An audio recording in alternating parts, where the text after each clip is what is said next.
This is Bitcoin zoomed out on the weekly chart. There's a lot of people, if you take a fractal from last cycle highs, right, and you bring it over onto the chart here, there are a lot of people that are like, man, we are about to enter a similar bear market, right? We're like right here in terms of last cycle. We're about to enter just crazy capitulation, crazy bear market for Bitcoin and crypto. In this video, I want to demonstrate to you data backed. This is not hype. I want to demonstrate for you why I strongly do not think we are about to enter this crazy bear move.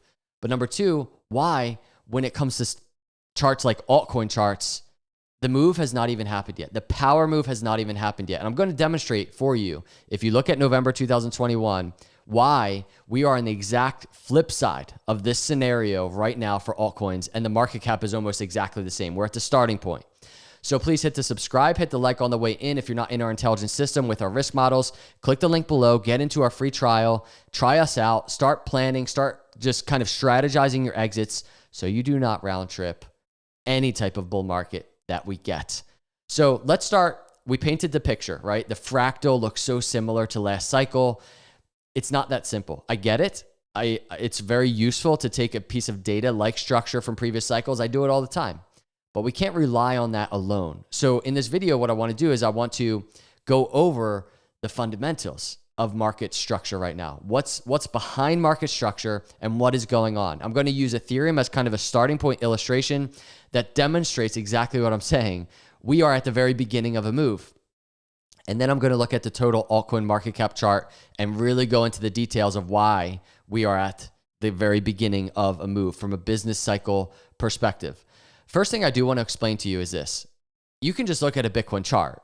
The move and the price structure of Bitcoin this cycle is like nothing we've ever seen in previous cycles. It's been kind of like accumulation, redistribution, parabolic over, right? That's how it's always been. Parabolic over.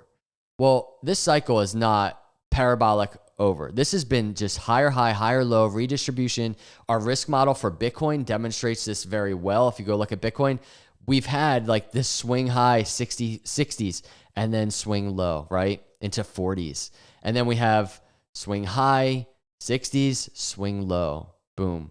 Swing high, swing low. We've not gotten overextended. We've not gotten high on the risk scores like we have in every previous cycle. And this is a proprietary risk models that are pulling into play a ton of different data, right? So from these very surface levels, risk models, the Bitcoin chart itself, the Bitcoin bull market is still very much intact, and it is operating completely different than previous bull cycles.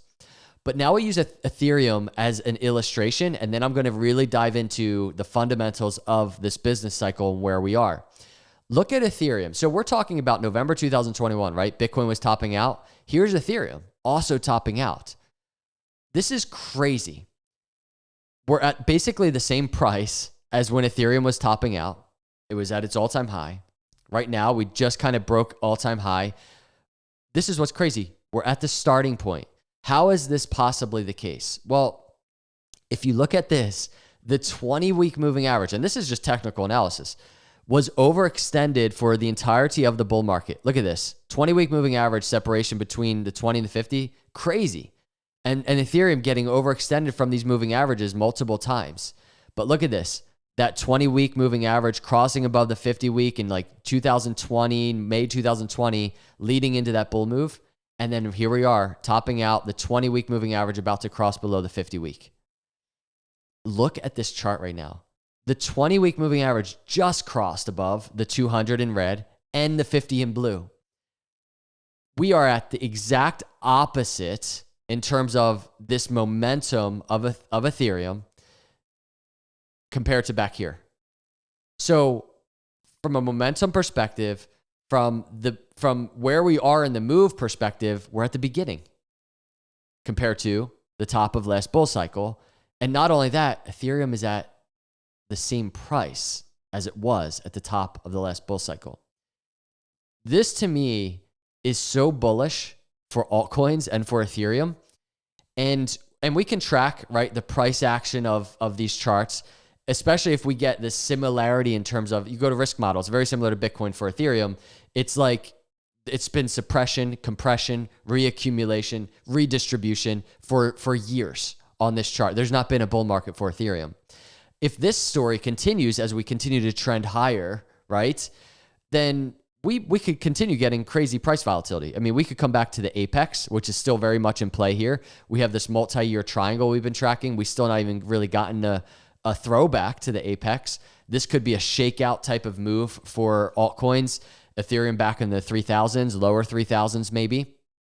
That's in play, especially in the way in which these markets are moving, but it's the very beginning of the move. So you might be like, well, how's this possible, right? Like what could lend itself to that being true? What could lend itself to that being the case? And this is just me formulating my own opinion based off of all of the data. It's one thing to look at market structure and make an opinion. But for me, it becomes even less emotional of an opinion when I'm looking at things like our risk models, which this is proprietary data that's bringing into play our risk algorithm, emerging asset theory, game theory, and then all the other things like price and volatility and volume and all those things. I'm looking more at that data than I am just a feeling, right? Or even a gut instinct in terms of the cycles. And all of this data is suggesting to me we are at the very beginning of a move. And the real bull move, the power move, has not happened. But we take it a step further and look at real world data.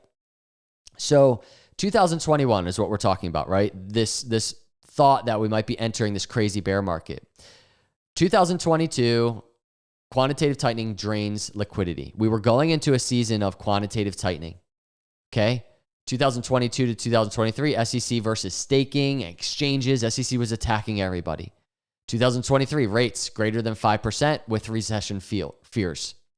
And I laid it out here, and then I'm going to show you exactly why we're on the flip side of this.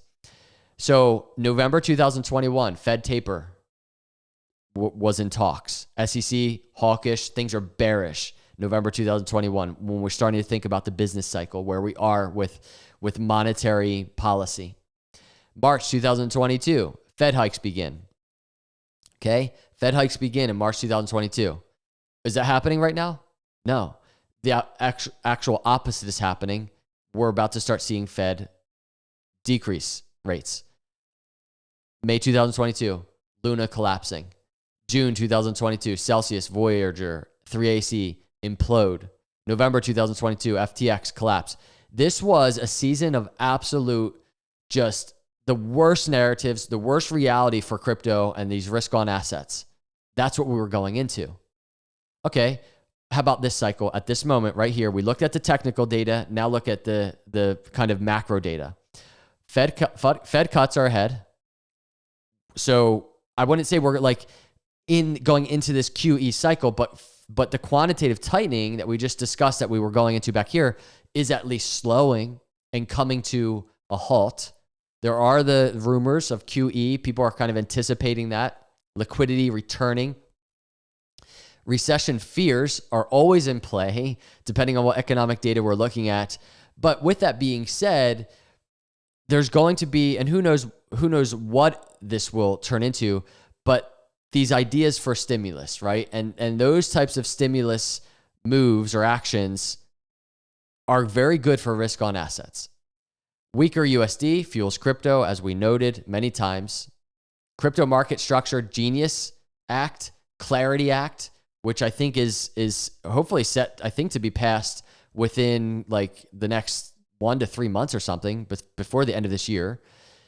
So now we're talking about, we have pro-crypto legislation that is in play, which is going to bring clarity to the space. And last cycle, remember, we're going into this environment, SEC just wanted to destroy crypto. Now SEC is just like bullish on crypto.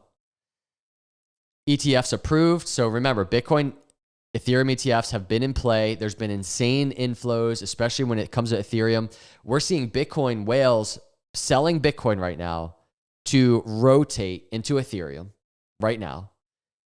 And we have altcoin ETFs that are filed for. We're waiting for approval. We just saw Cardano ETF approval odds at like 87% as of like yesterday on Polymarket. Alt rotation, capital moving beyond BTC. So we just looked at that. Do you see the difference in dynamics from where we are right now, and this is the altcoin market cap chart, to where we were in November 2021, we see the difference in dynamics, not even just from the analysis standpoint, right? We just looked at Ethereum charts, for instance. We saw the risk scores for Ethereum and even Bitcoin. We're in a different zone than we were in November 2021. The 20-week moving average about to cross below the 50-week moving average, that macro bearish move, right? We've not had, even when we exited the bear market, there's not this extended overextension of the 20. It's just been constant. Look at this. Look at these moving averages coiling together. And we just got this 20-week moving average above the 50-week moving average right now. We're at the beginning of a move. So I hope within maybe 10 minutes or so of this video, I exemplified how different the dynamics are in these cycles. All the while, we have, if you look at the altcoin market cap chart, we are at the same type of value, right? Right around $1.5 trillion market cap now versus the top of last cycle. The top of last cycle is the starting point of this cycle, is what I'm saying. And again, this is just my opinion. I'm trying to bring in so much different data and present it to you and explain why this is my opinion. I could be completely wrong. I don't know. We'll find out. But these are my thoughts, and I wanted to share it with you.